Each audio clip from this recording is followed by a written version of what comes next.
might know it. Feel free to sing along.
Is a gathering chant actually, and this is so beautiful at this time. It talks about our canoe going around the island, but to us it's this whole world. It's going around this whole world, unifying us and gathering us.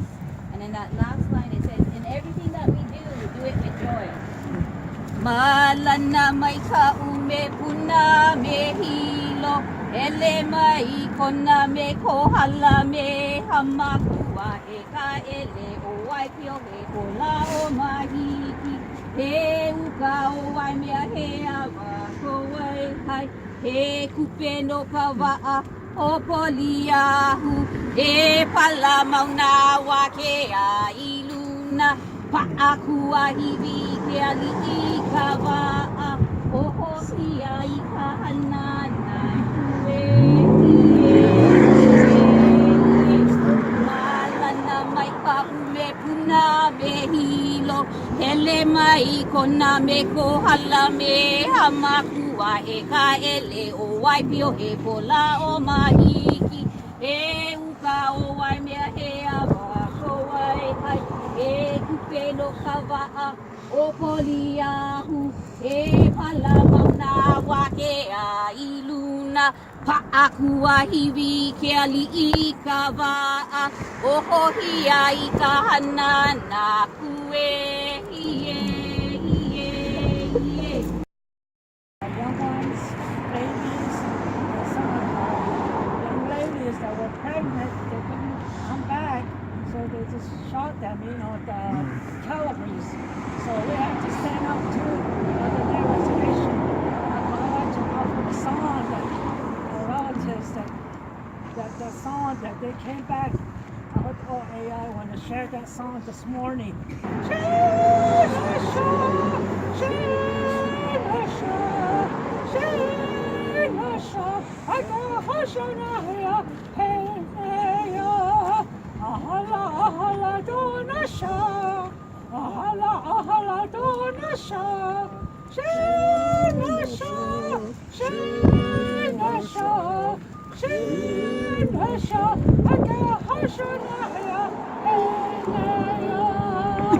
While you're walking on the soft Mother Earth, prayer, every step along, you pray this Mother Earth so you get a lot of blessing this morning. Thank you, I say. About journeying to spiritual places, there's really no difficulty to do that. You can be here and close your eyes and be in every sacred place, holy place where you've been by just closing your eyes. That's how strong your spirit can travel and be at those points and be one. If that hasn't happened yet, it's okay, but it's time to understand and learn. Because all the songs that you sang, I can go back to the time I was 16 years old and sat in every sacred place and every person who sang their holy song. I can stand here and close my eyes and be up north in the Navajo reservation when I was 17 years old when they were praying and they were singing. I can be at the Black Hills. I can be all the way to Indonesia when they prayed and they sang. I can be in Italy when they sang their songs, just by closing my eyes. That's how sacred and powerful we are, if we know how. And that's all we're trying to do is bring those things back, because you're never lost. These feathers here that I say that you carry has been to all the sacred places across America. It's hearing you, your voices. It recognizes it. And I know for young people, that's a hard journey to take. But as long as we keep saying and mentioning it, it'll be easy for them. You're my family. We're all at the same table. When I speak, I don't speak only for Apaches. I speak for everybody. That's what we all need to do. Anything that comes out of our mouth that is sacred is not ours. We don't own these holy songs. We don't own these old prayers. It was given to us to spread, share. And those are the teachings that we lost. So I really want to thank all of you. And we're not done yet. Don't think you lost your opportunity. No, don't think that. Because that's why we're going there. Because all over the world is hurting. Not just here. But this place is going to die if this happens. It needs to hear what you think, what you believe, and what you feel. Don't think that all these sacred places are different. It's the same. They're all family. One spirit. If you think regional, you're thinking something that we don't understand. It's all one. They travel through minerals. They attach each other. So Prescott invited us to their church, and they had 300 members in their church. And my kids were really panicking because they know when I get that kind of opportunity. I know they were sweating that. So anyway, in the sermon, summarizing it, what I told them was, your church days are over. That's what my kids used to go, No. Because what you're taught here, you're supposed to perform out there. And if anything, you should be out there performing these stuff for all the people. Not here to your congregation who's already loyal to you. But out there is the challenge. So the church days are over, people. We know that our struggle is one. We know that the struggle of 140 million poor people in this land is one. We see it in Detroit, where water shutoffs are causing families to be torn apart by policies that punish the poor. We see it in Kentucky, where they are rising up, where 9% of that state has no voice. I saw it just recently at California's southern border, where the wall continues to be built, and the hypocrisy of building a wall and tearing children apart from their families while Oak Flat is sold off and stolen to companies on the other side of that fence. And so we gather to say our struggle is one, and if we are to overcome these evils of systemic racism, of ecological devastation, of poverty and militarism, we can only do that as one.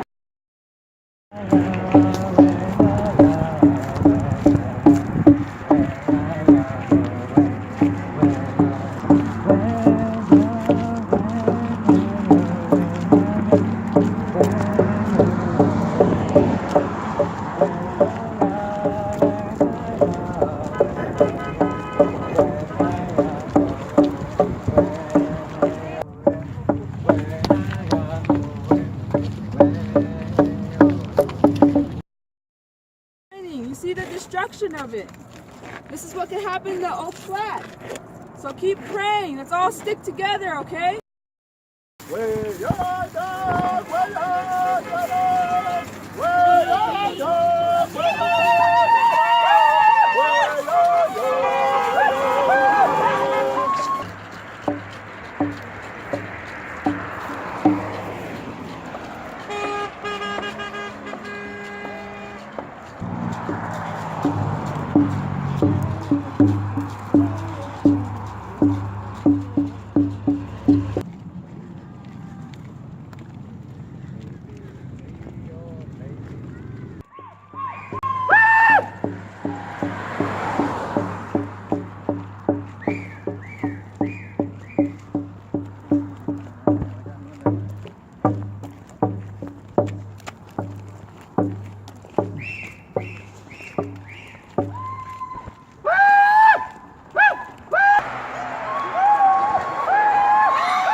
Resolution Copper gets Oak Flat.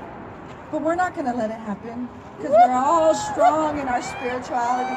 All our prayers are going to be heard. We're asking for that miracle to save Mother Earth, to save the water. And that's what we're doing here today. We're connecting with the earth. My dad talks about how you have to suffer to go to these holy places. So I'm sure you guys' feet hurt, your back hurts, you're cold, you're feeling all the pains. We are making those sacrifices to get to these holy places, to connect to our ancestors, to connect to the deities. That's what you guys are feeling. But what we can do is what you guys did today, is connecting with the earth by walking, praying. This is what's going to help us to protect all sacred sites, to protect the earth, to protect the water. I have 3 daughters. I raised them at Oak Flat, just like my grandmother raised me, picking our acorn, showing me the medicines.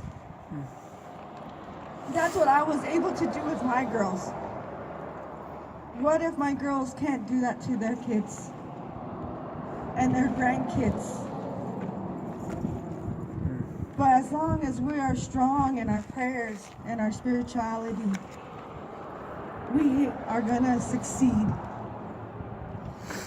I want to thank you guys. I want to thank you for all being here, traveling from all over the world, even those that aren't here.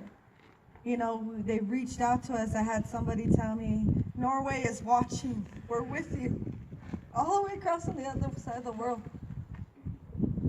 You know, so it's important. Pray for those people. Pray for those people at Resolution Copper, that they open up their mind, their heart, to actually realize what they're doing is wrong. That at some point in their life, that they realize and start making right decisions for human lives, for Mother Earth, for the water. Because no matter what color you are, no matter what religion you believe in, or if you don't, we cannot live without water. And Oak Flat is not just a religious issue, it's a huge environmental issue. We cannot live without the earth, without the water. We cannot survive.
Thank you, Tehat.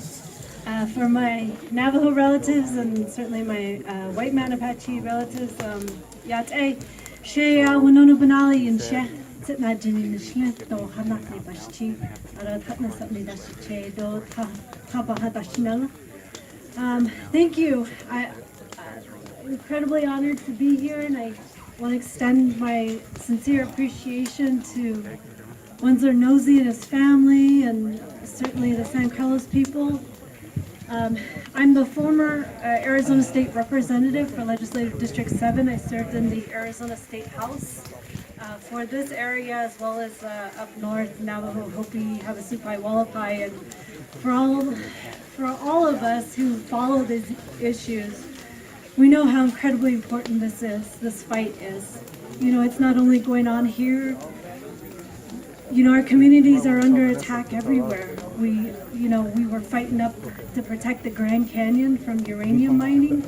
We have Tonoatam and Paspayaki down in Tucson who are trying to save their sacred lands from another mining operation that's being proposed for that area.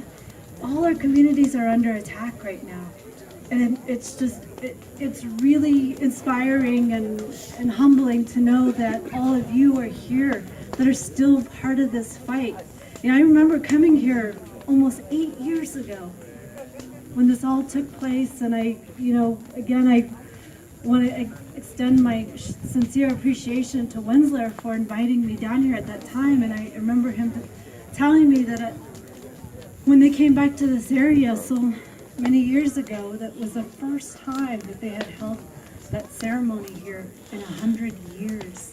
100 years, that's what it took to come back to this place.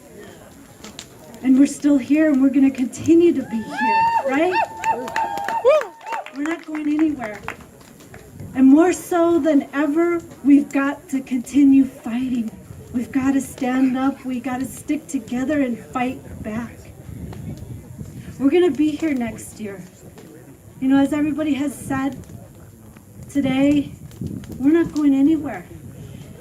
We're going to continue to fight, and we're going to bring more people with us again. Thank you for coming out every single year.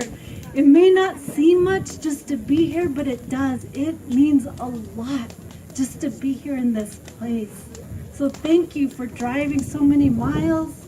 Certainly I do. I get on the road every year to be here because I know how important this is. This is so much bigger than us, and thank you for coming together and sharing in this space, this sacred space. We can't lose this space. You know, for as Indigenous people, we all have this belief that once we stop believing, the world will cease to exist. We're going to stay here. We're going to be here. And so again, thank you for coming here. We're going to be here next year. And let's continue to pray and stay together. And again, here.